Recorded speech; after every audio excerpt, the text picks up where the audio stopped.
호세아서 4장 6절 좀 봅니다.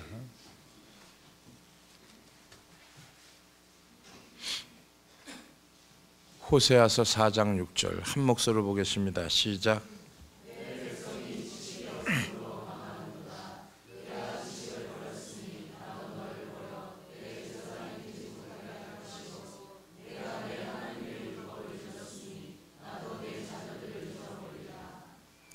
믿어지면 아멘. 옆에 사람하고 은혜는 마음의 변화를 가져옵니다. 집에서 여자들이 은혜 받으면 남편 밥상이 달라지고요. 그죠? 남편들이 은혜를 받으면 밥을 해주는 거죠. 그죠? 자, 은혜라고 하는 게 뭘까? 더 이상 은혜란 죄의 본성이 아닌 그분의 본성을 지니고 살아가는 게 은혜인데, 그래서 우리는 새로운 삶을 살아갈 수 있는 것이고, 내가 은혜가 있으면 죄는 내 삶을 죄 짓는 삶에 대한 지배력을 잃어버리는 겁니다. 내가 은혜를 받으면 죄는 나하고 더 이상 관여하지 않아요. 자, 이거를 로마서 8장 2절에 죄와 사망의 법에서 생명과 성령의 법으로 우리를 인쳤는데, 이런 상황이라고 보면은 내가 은혜를 받아서 생명으로 살아가는 사람에게는 더 이상 죄라고 하는 것은 나한테 관여하지 않거든요. 근데 은혜를 잃어버리면 죄가 나를 관여하기 시작합니다. 터치하기 시작합니다. 저는 내 삶을 송두리째 바꾼 주님과의 만남, 그게 은혜였고 감사하고, 지금도 잊지 못하고 늘 감사하고 있어 가는데, 지금 와서 생각하면은 제 인생에 있어서 하나님이 개입해 주신 것이 전적인 하나님의 은혜였음을 고백하지 아니할 수가 없다. 그러면 제가 생각한 게 뭐냐면, 주님이 좋아하시고 기뻐하는 것이 뭘까? 처음에 예수 믿고 생각한 게 그거예요. 주님이 기뻐하는 게 뭘까? 근데 주님이 기뻐하는 게 딱 한 가지뿐이 없더라고요. 뭘까요?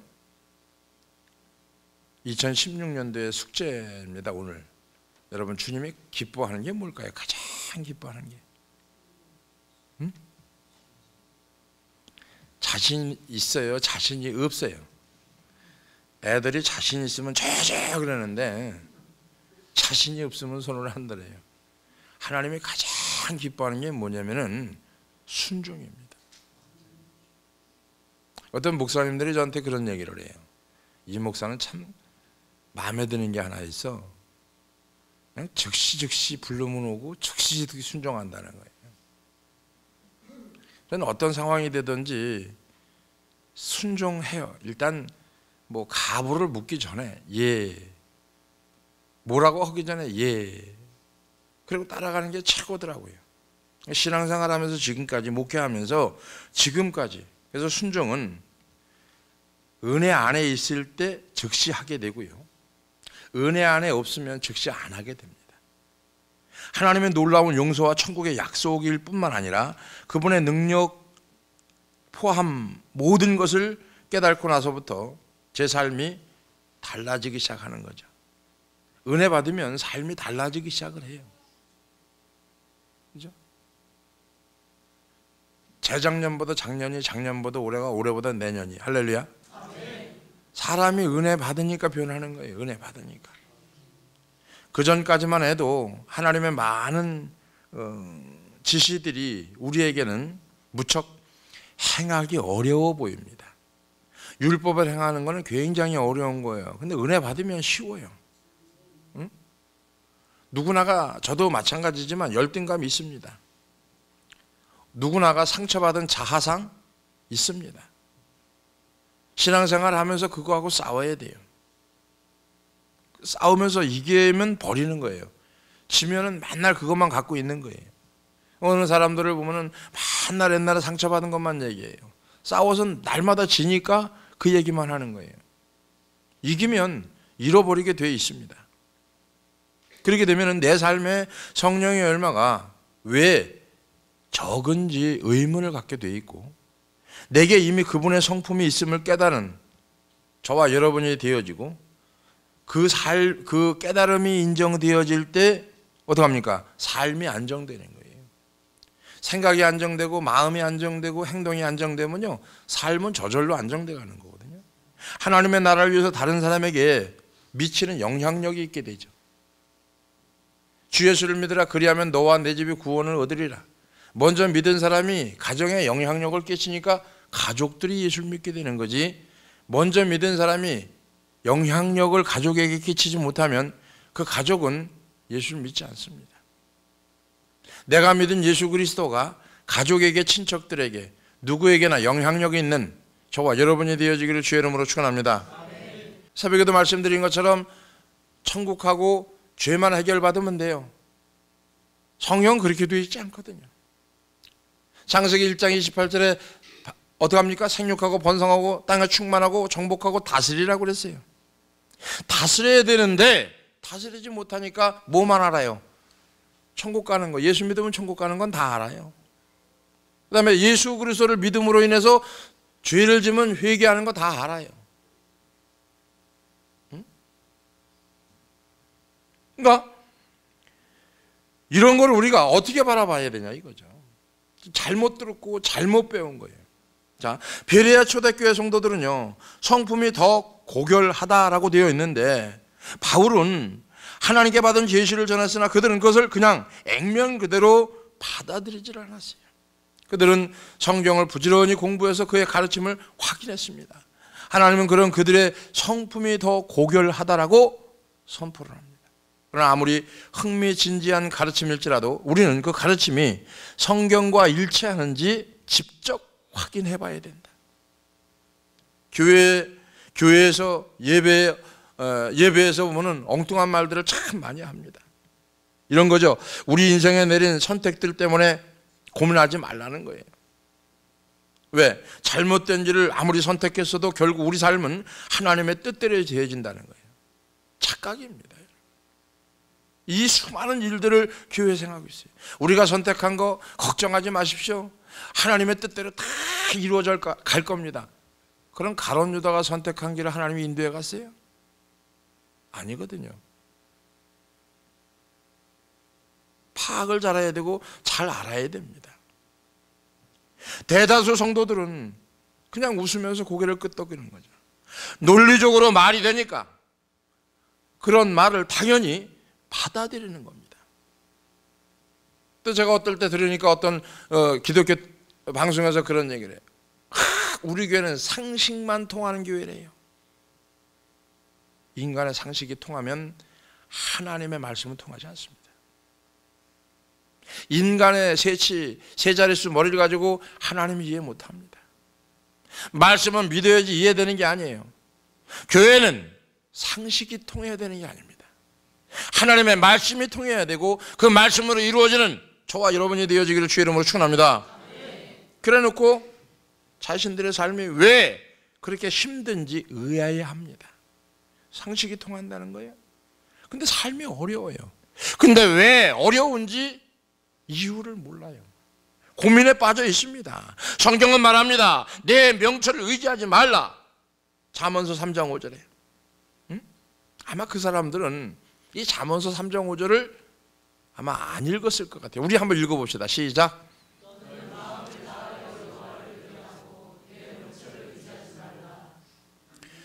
그들의 마음속에 썩어질 씨가 심겨진 거죠. 그런 말은 하나님의 말씀하신 성경에 어긋난다는 얘기겠죠. 그런데도 그들은 그런 말을 복음으로 받아들인 거죠. 이게 뭡니까? 세속주의가 들어온 거죠. 이게 뭡니까? 바벨론의 영이 들어온 거죠. 교회 안에 깊숙이. 그러니까 성도는 그냥 쩔쩔매는 죄인의 길이 아니고 길을 잘못 들어도 결국 은혜로 제자리에 도달하는 존재가 아니라고 하는 겁니다. 길을 잘못 들었으면 선택은 내가 한 거예요. 거기에 대한 죄값이 있고 회개하고 돌이켜야 하나님의 은혜가 내려서 은총으로 말미암아 바른 길을 가기를 주의 이름으로 축원합니다. 길이요 진리요 생명이니 나로 말미암지 않고 아버지께로 올 자가 없다고 말씀하고 있어요. 하지만 사람들이 하나님의 말씀, 특히 신약을 살피지 않으니까 그걸 알 턱이 없는 거죠. 성경에는 갈라디아서 6장 7절에 말합니다. 사람이 무엇으로 심든지 그대로 거두리라. 이 말씀을 잃어버리고 사는 거죠. 진리의 말씀에 우리의 삶을 비치는 거죠. 하나님은 이렇게 하는 사람들이 너그럽고 성품이 고결하다라고 말씀하는 거고, 로마서에서 6장 14절 로마서에 보니까 죄가 우리를 지배하지 못하는 이유는 무엇이냐 이거죠. 죄가 우리를 지배하지 못하는 이유는 은혜 아래에 있기 때문에 지배 못하는 거예요. 은혜 아래에 있기 때문에. 은혜 아래에 있으면 죄가 나를 지배하지 못합니다. 그러나 율법 아래에 있으면 죄가 우리를 지배해버립니다. 이제 우리는 하나님의 능력에 들어섰어요. 그리고 예수 그리스도의 본성이 내 안에 들어온 거예요. 마음으로 믿어 의뢰하고 입으로 시인하여 구원에 이르느니라. 누가? 예수 그리스도를 믿음으로. 그러면 예수 그리스도의 능력이 내 안에, 하나님의 능력이 예수 그리스도의 본성으로 내 안에 들어온 거예요. 어떻게? 말씀이 육신이 되어 우리 가운데 거하시며 독생자의 영광을 보니까 은혜와 진리가 충만하더라. 믿어지면 아멘. 그러니까 예수의 본성이 내 안에 있는 거예요. 이 본성이 안에 있으니까 하나님의 말씀으로 은혜를 받으면 본성이 살아나는 거예요. 그러니까 죄가 나를 주관하지 못한다는 거죠. 메시지 성경에 보니까 이제 여러분은 죄가 시키는 대로 살 수 없습니다 이렇게 되어 있어요. 옆에 사람하고 인사 한번 해볼까요? 새해에 옆에 사람하고 삼순아 정신 차려라. 당신은 죄가 시키는 대로 살 수 없는 사람입니다. 어떤 사람? 죄가 시키는 대로 살 수 없는 사람이 옆에 앉아 있는 거예요. 그죠? 이 얘기를 하고 나가서 죄 짓겠어요? 그 말씀이 그를 주장하지 못하는 거죠. 은혜가 그를 주장하지 못하는 거죠. 하나님의 말씀 곧 진리는 험담, 중상, 거짓말이 더 이상 우리를 주장하지 못한다라고 선포하는데, 이제 우리는 은혜의 능력 아래에 있으므로 더 이상 죄에 패배할 필요가 없다는 거죠. 어떤 사람? 이는 저를 믿는 자마다. 하나님의 말씀을 믿으면 은혜의 능력 아래에 있는 거고, 죄는 내 속에서 패배하는 건데, 은혜 아래에 있지 못하고 율법 아래에 있으면 어떡합니까? 죄가 나를 주장해버리는 거죠. 우리 자신의 본성 때문에 전부는 아니더라도 생각에 갇혀서 경건한 삶을 살 수 없는 사람이 너무너무 많습니다. 주님이 오셔도 십자가에서 감옥문을 활짝 열으셨어요. 자, 다 이루었다. 응? 주님이 죄의 강한 지배력의 열쇠를 꽂아버렸어요. 그래서 이제 우리는 거기서 나올 수 있는 거예요. 어떻게 나옵니까? 이는 저를 믿는 자마다 멸망치 않고 영생에 있게 하려면, 믿어지면 아멘. 그러니까 이제 우리가 나와야 되는데 어떻게 나오냐 이거죠. 믿어야 나오는 거죠. 믿어야. 자, 안 잠궈서 나와야 되는데 잠긴 것 같아. 못 나오는 거예요. 응? 우리는 더 이상 죄의 노예가 아니라 자유를 얻은 하나님의 자녀인 줄 믿어주면 아멘 합시다. 이게 그거예요. 로마서 8장 2절 한번 다시 볼까요? 자, 죄의 노예가 아니고 자유를 얻은 하나님의 자녀라고 하는데 다시 한번 읽어봅시다. 시작.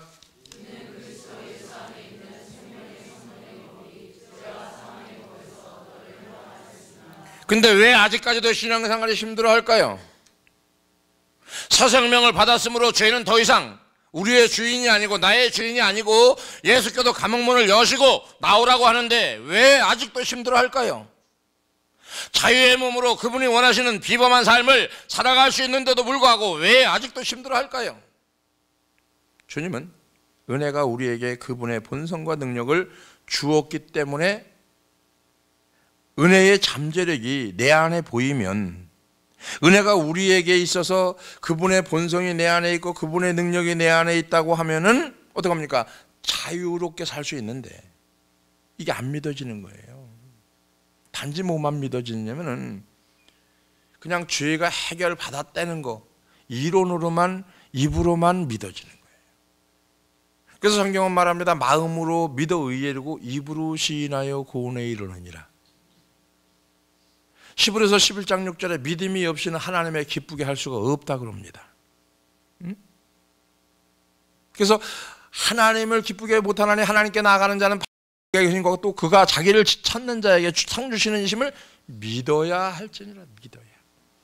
이 믿어져야 말이지. 옆에 사람은 은혜 받으면 믿어지고 은혜 안 받으면 안 믿어지더라. 옆에 사람하고 남편이 아내가 믿어야 할 짓을 하면 믿어지고 믿어야 할 짓을 안 하면 안 믿어지더라. 똑같은 거예요, 여러분. 이 사람이 늘 어떤 거든지 어떡합니까? 믿음이 가게 행동을 해요. 그럼 믿어져요. 어떤 일을 해도. 근데 이 사람은 꼭 믿음이 안 가는 행동만 해요. 믿어져요, 믿어져요? 안 믿어져요. 자라보고 놀란 거 소뚜껑 보고 놀란다고. 여러분 조는 사람 이렇게 보면 눈만 감아도 저 사람 아이고 조는구나 이렇게 생각을 해요. 제가 눈에 티가 들어가서 깜빡해도 아이고 조는구나. 그 타이밍에 딱 걸리는 거예요. 옆에 사람하고 푹 주무셨으면 눈을 뜨고 사세요. 조는 사람 보면 이렇게 깜짝 놀라는 게 뭐냐면은 또 전화 이 생각이 들어가는 거예요. 네. 응? 옆에 사람 믿음이 가게 행동해야지. 자, 평상시에 믿음이 가게 행동을 하면은요 어떤 행동을 해도 믿음이 가요. 근데 평상시에 믿음이 가게 행동을 안 하면 무엇을 해도 다 꼬투리 잡게 되어 있는 거예요. 응? 그렇잖아요. 믿음이 가게. 제가 이렇게 전화를 받을 때마다 느끼는 게 뭐냐면 우리 집사람이 지금까지 평생 전화를 한다고 봐요. 나한테. 그러면은 첫 마디가 뭐냐면 목욕탕이야? 이렇게 물어봐요. 저기 총회 사무실 가 있어도 목욕탕이야? 이러고요. 서재에 있어도 때때 바깥에 있으면 목욕탕이야? 이렇게 전화하고요. 아니 목욕탕을 그렇게 잘 믿나 봐요. 가는 데가 거기뿐이 없으니까 들어가도 나가도 목욕탕, 들어가도 나가도 목욕탕. 어디 가 그러면 목욕탕 가요? 이래. 하여튼 거기는 신뢰를 확실하게 얻었습니다. 제가 거기에는 보세요 여러분.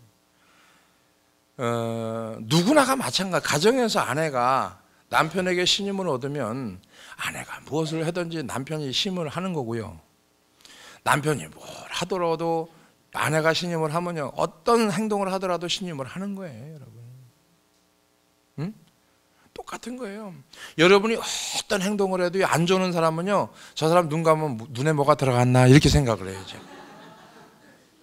근데요 좋은 사람이 눈에 뭐가 들어가도 눈을 감으면요 저것도 졸고 있네 이렇게 생각을 해요. 응? 무슨 얘기를 할까요? 믿어져야 되고 신뢰가 돼야 된다는 얘기입니다. 선택은 여전히 우리 몫입니다. 그리스도 밖에 있었을 때 우리는 죄의 노예였고 죄를 이길 힘이 없었는데 그러나 이제는 그 힘이 우리에게 있고 우리는 죄에 굴하는 쪽을 선택할 수도 있고요. 죄에서 해방되어서 은혜 안에 행하는 쪽을 선택할 수도 있습니다. 그거는 강요한다고 되는 게 아니에요. 그래서 예수 믿지 않는 사람들에게는 죄 짓는 일이 정상적입니다. 정상적인 사람들 보고 죄 짓지 말아라 그러면 그 말한 사람한테 정신병자라고 얘기하는 거예요. 응? 자, 잠언서 23장 29절 재앙이 누게 있느냐 근심이 누게 있느냐 분쟁이 누게 있느냐 원망이 누게 있느냐 까닭 없는 창상이 누게 있느냐 붉은 눈이 누게 있느냐. 술에 잠긴 자에게 있고 술에 잠겼다는 것은 술을 먹고 취했다는 얘기겠죠. 자, 혼합한 술은 뭡니까? 막걸리 얘기하겠죠. 맥주 얘기하겠죠. 그죠? 혼합한 술을 구하러 다니는 자에게 있느니라. 포도주는 붉고 잔에서 번뜩이며 순하게 내려가느니 너는 그것을 뭐한다? 보지도 말지어다. 이것이 마침내 어떻게 한다고요? 뱀같이 물 것이요 독사같이 쏠 것이며 또 내 눈에는 괴이한 것이 보일 것이요 내 마음은 망령된 것을 바랄 것이며 너는 바닷 가운데 누운 자가 될 것이며 돛대 위에 누운 자가 될 것이며 네가 스스로 말하기를 사람이 나를 때려도 나는 아프지 아니하고 나를 상하게 하여도 내게 감각이 없도다. 내가 언제나 깰까 다시 온다. 해장술을 찾겠다 이렇게 나와 있는 거예요. 제가 옛날에 예수 믿기 전에 술 먹어보니까 똑같아요. 술 취한 사람이 술 먹고 다 속이 쓰리면요 술 먹는다 그래요 안 먹는다 그래요? 안 먹는다 그럽니다. 근데 그 다음날 되면은 해장술 찾아요 안 찾아요? 찾아요. 옆에 사람하고 안 먹은 것처럼 시치미 뜨고 있지 말고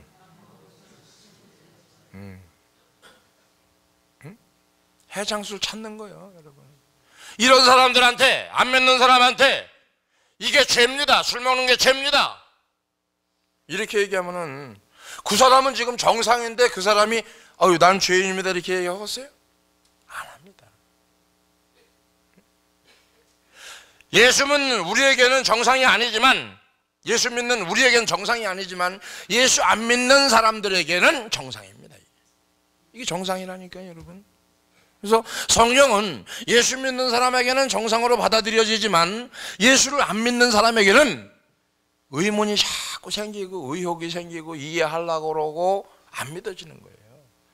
그래서 하나님의 세상을 이처럼 사랑하사 독생자를 주셨으니 이는 저를 믿는 자마다 멸망치 않고 그렇게 말씀하신 거예요. 응?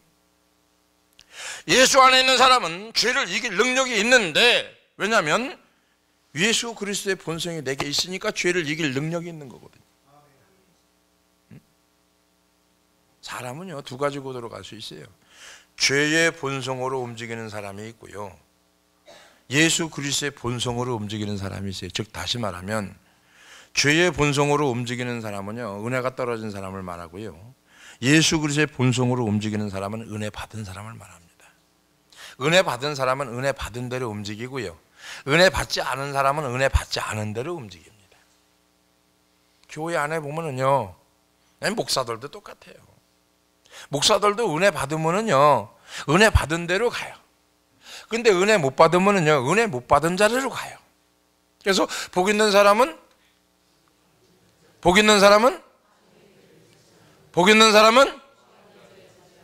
옆에 사람하고 인사합시다. 요거는 꼭 외워야 된다. 캄보디아에 있는 신학생들도 시편 1편을 외워요 여러분.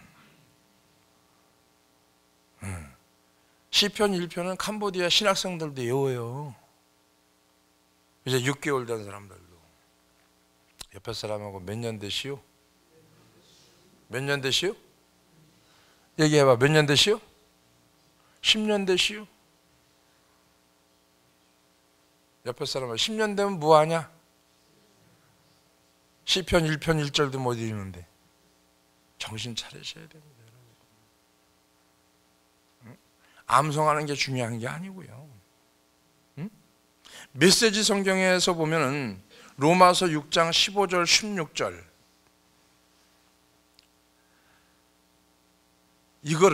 이거를 옛 폭군에게서 벗어났다고 해서 우리가 옛날처럼 마음대로 살아도 좋다는 뜻이 아니고 하나님의 자유 가운데 자유롭게 되었다고 해서 무엇이든지 내키는 대로 다 좋은 대로 살아가라는 법이 아니다. 이렇게 메시지 성경에 나와 있는데 자유로운 행위 같지만 실은 자유를 파괴하는 행위들이 있다는 걸 얘기하는 거예요. 내가 자유롭게 행동하고 자유롭게 말하고 자유롭게 하지만 그 속에는 반드시 파괴하는 게 있다는 거예요. 이거를 염두에 두고 한번 읽어볼까요? 자, 15절 16절 시작.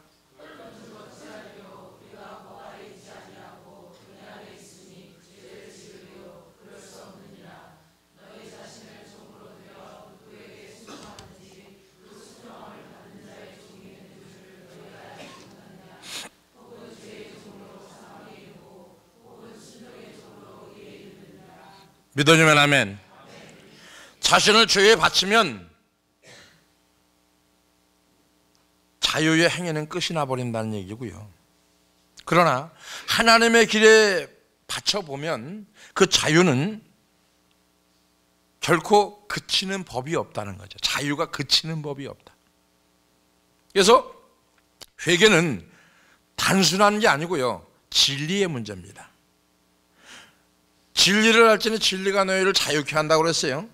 로마서 6장에서 말한 거를 우리가 보면은 요한 1서 1장 9절이 떠올려지는데, 만일 우리가 우리 죄를 자박하면 그는 미쁘시고 의로 오사 우리 죄를 사하시며 우리를 모든 불의에서 깨끗하게 하실 것이요.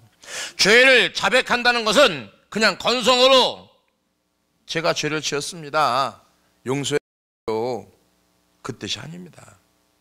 성경을 잘 보면 열쇠가 하나 더 있는데, 신약의 회개는 구약과는 다릅니다.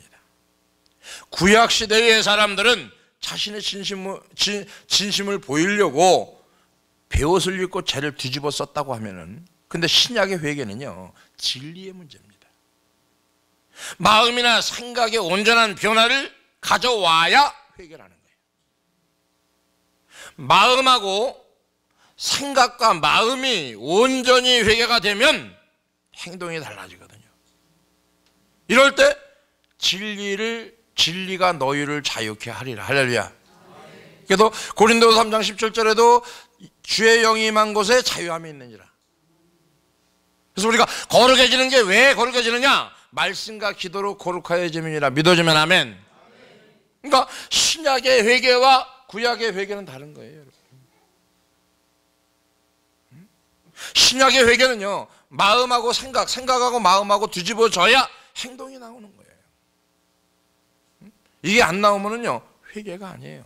날마다 울고불고 회개하는데 날마다 태도나 자세가 그 타령이에요. 회개 안 한 겁니다, 여러분. 자세가 바뀌어야 되고 태도가 바뀌어야 되고 마음이 바뀌면 태도 바뀌게 돼 있어요. 생각이 바뀌면 자세 바뀌게 돼 있어요. 반드시 바뀌게 돼 있다니까. 안 바뀌는 건요, 하나님 안 믿는 거예요. 바뀌면, 은혜 받으면 바뀌게 돼 있다니까. 성령 받으면 바뀌게 돼 있는 거예요. 그래서 회개라고 하는 것은 하나님의 마음을 아프게 했음에도 아프게 한 것을 깊이 뉘우치고 이제 그 부분에서 그분의 뜻에 순종하기로 결단하고 돌이키는 게 회개입니다. 바울은 고린도 교인들의 잘못을 따끔히 지적한 일이 있었는데 그 과정에서 그들은 깊이 슬픔에 잠기게 했어요. 고린도후서 7장 9절에 보니까 내가 지금 기뻐하면 너희로 근심하게 한 까닭이 아니요, 도리어 너희가 근심함으로 회개함에 이른 까닭이라. 너희가 하나님의 뜻대로 근심하게 된 것은 우리에게서 아무 해도 받지 않게 하려 함이라. 바울은 잘못을 그냥 직언을 했는데 그냥 요즘 많은 목회자들처럼 그냥 어물쩍 넘어가질 않는다는 얘기입니다. 죄를 졌는데 지적해줘야 되는 거예요. 사도 바울 마냥 지적해줘야. 고린도 교회 성도들이 지금 죄를 져서 사도 바울이 직언을 해버렸거든요. 근데 우리는 직언을 하고 찍으면 어떻게 돼요? 말씀으로 까내, 패내, 뭐 난리 나잖아요. 그죠? 그래서 사람 된다 그러면 패죠. 응? 직언을 한 거예요, 직언. 따끔하게 지적을 한 거예요. 어물쩍 넘어가지 않고 아주 강하게 다룹니다. 그러자 보시다시피 깊은 근심을 한 거예요, 고린도 교회 성도들이. 근심 때문에 뭐가 바뀌었어요? 그들의 삶이 바뀌어버렸어요. 이러면 안 되는구나. 이 말씀을 듣는 내가 잘못됐구나. 근심을 한 거예요, 근심을. 그러다 보니까 바뀐 거예요. 응? 이게 진정한 회개라는 겁니다. 더 이상 육신에 노란하지 않고 예수 그리스도의 새로운 본성에 따르기로 마음을 바꾸는 거가 회개라고 하는 거죠. 옆에 사람은 육신에 노란하지 말고 새로운 예수의 본성에 따르기로 마음 먹는 게 회개다. 육신에 그냥 노란하는 게 얼마나 많아요, 그리스도인들이. 자, 10절 좀 볼까요? 10절 그럼 고린도후서 7장 10절 하나님의 뜻대로 하는 근심은 후회할 것이 있어요 없어요? 없어요. 없고 어떻게 돼요? 구원에 이르게 하는 회개를 이루는 것이요 세상 근심은 뭐 한다고요? 사망을 이루는 것입니다. 따끔하게 지적을 받았는데 근심을 한다. 이거는 구원을 이루는 근심이고 세상의 근심은 사망을 가져오는 거고 예수 그리스도 안의 근심은 생명을 가져오는 거라고. 제 얘기가 아니고 고린도후서 7장 9절 10절에 얘기하는 거예요 지금. 세상 근심은 뭘까요? 회개가 없는 근심을 말합니다. 사망을 이루는 것을 말합니다. 그저 내면의 새로운 본성에 따르지 않고 육신에 굴복한 그리스도인들과 관련해서 또다시 사망이라는 말을 사도 바울이 쓰고 있는 거예요. 본문에서 바울의 지적, 그죠? 아주 어떤 지적인 어떤 능력 아니면 이런 걸 가지고 지적을 하는 거예요. 이거 확실하게 지적을 하는 거죠. 죄를 정확히 찝어내는 거죠. 죄의 노예로 되돌아간 성도가 자유를 얻으려면 죄를 참으로 자백하고 나서도 핵심 요소가 뭐냐면은 마음의 변화를 가져와야 된다는 거예요. 오늘 2016년도 첫 해 첫 주일 여러분들이 1년 똑바로 하나님의 복 받고 살려면은 마음의 변화가 없으면 1년 아무리 쎄 빠지게 기도해도 소용이 없습니다. 전 재산 다 팔아서 하나님 앞에 헌금을 해도 소용이 없습니다. 여러분의 마음의 변화가 있어야 여러분 삶이 달라지고 자녀들이 달라지고 생활이 달라져요. 그게 올해 2016년도에 하나님이 저에게 주신 말씀이에요. 받은 말씀을 그대로 가야 될 거 아니에요. 옆에 사람하고 인사합시다. 나도 변하고 너도 변하고 둘 다 변하자. 그러면 주위의 사람들이 다 변하게 돼 있다. 여러분 등이 켜지면요 주위는 환하게 되는 거예요. 참 이게요 참 무서운 게 뭐냐면요 하나님을 믿는 백성이 하나님을 안 믿는다. 이거 말이 되는 소리예요? 말이 안 되는 소리예요? 말이 안 되는 소리인데 진짜 하나님을 안 믿는 사람이 있다니까요.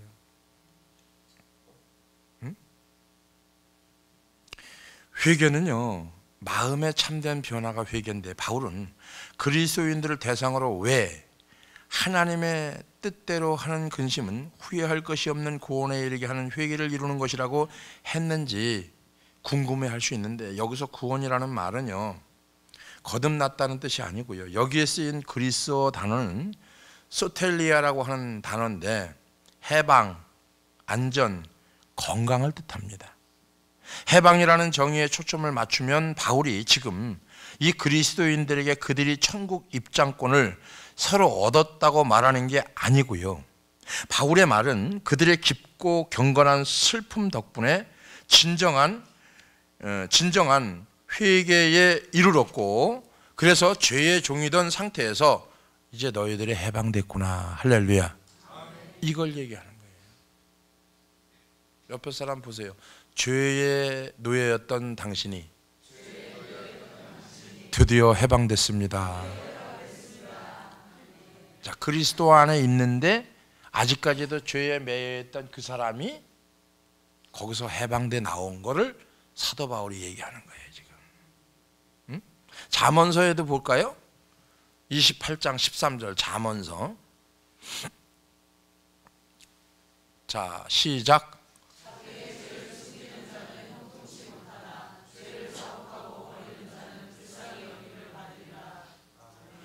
성도가 죄의 소나기에서 벗어나려면 자백과 회개 둘 다 필요하다.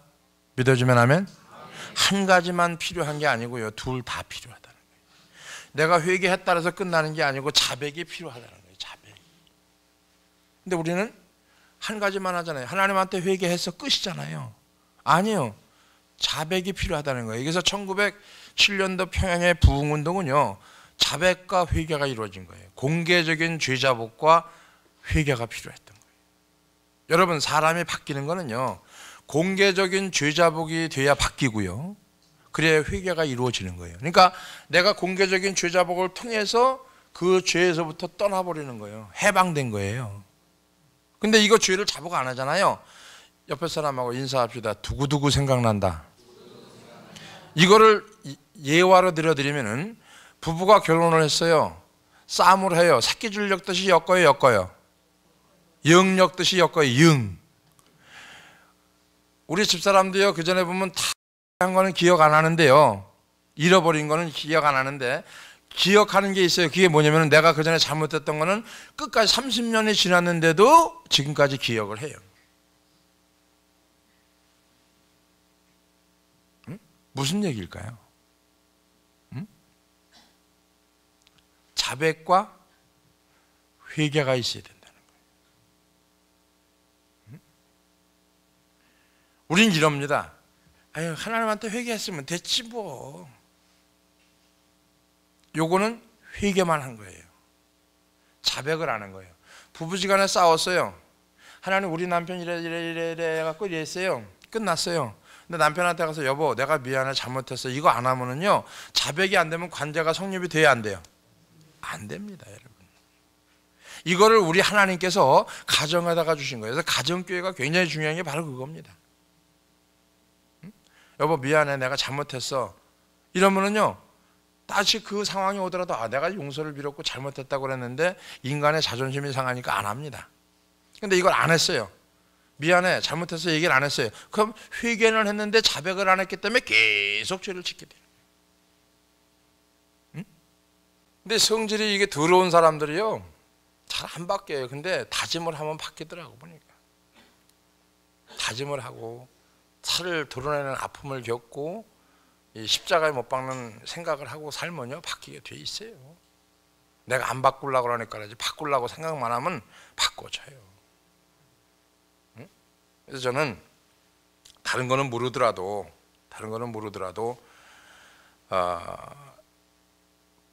형통과 자유를 가져다 주는 것은 자복만이 아니고 자복하고 버리는 거. 여기 나오는 단어 은혜가 아니라 자비인데, 둘의 의미의 차이점을 쉽게 볼 수 있는데, 은혜는 절대로 받지 못할 것을 받아들이는 거고요, 자비는 마땅히 받을 것을 받지 않는 것이 자비인데, 자비는 죄를 짓고도 응분의 대가를 받지 않을 때 나타나고요, 반면에 은혜는 받을 자격이 없는데도 주어지는 능력, 그 능력이 우리의 죄의 법에서 해방시켜 주는데, 이걸 성경에 보니까 자비와 관련해서 예수 그리스도는 나는 자비를 원하고 제사를 원치 아니하노라, 우리가 하신 뜻을 너희가 알았더라면 무죄한 자를 정죄하지 아니하였으리라, 마태복음 12장 7절에 말합니다. 보시다시피 자비는 우리를 정죄해서 해방시켜주고 마땅히 받아야 할 심판으로부터 우리 양심을 지켜주는데, 성경에 보면은 이제 그리스도를 예수 안에 있는 우리에게는 결코 정죄함이 없다, 이런 얘기를 하는 거예요. 로마서 8장 1절에. 자, 한번 다 읽어볼까요? 자, 시작.